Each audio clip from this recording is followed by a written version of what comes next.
Fighter कोंबड्यांच्या झुंजीवर जुगार पडला महाग। वानवडी पोलिसांनी 6 आरोपींना केले जेरबंद। 19 ऑक्टोबर रोजी वानवडी पोलीस स्टेशनचे तपास पथकाचे पोलीस अंमलदार गोपाळ मदने व अमोल पिलाणी यांना त्यांच्या गुप्त बातमीदारांमार्फत बातमी मिळाली की इम्प्रेस गार्डनच्या पाठीमागे बंगला नंबर 2 जवळ रस्त्यालगत मोकळ्या जागेत घोरपडी पुणे येथे सार्वजनिक ठिकाणी 5 ते 6 इसम हे पैशांवर कोंबड्यांचे झुंज लावून त्यावर जुगार खेळत आहेत अशी खात्रीशीर बातमी मिळाली।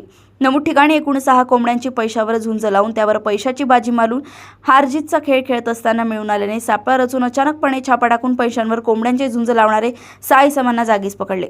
यावेळी आरोपी अमोल सदाशिव खुर्द, मंगेश अप्पा चव्हाण, निखिल मनीष त्रिभुवन, अमीर आयुब खान, सचिन सदाशिव कांबळे, प्रणेश गणेश पॅरम यांना ताब्यात घेण्यात आले।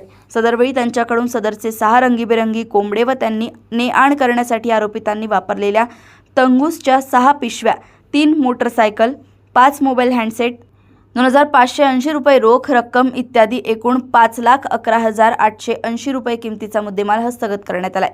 पुणे येथून सहसंपादक रणजित मस्के यांची रिपोर्ट।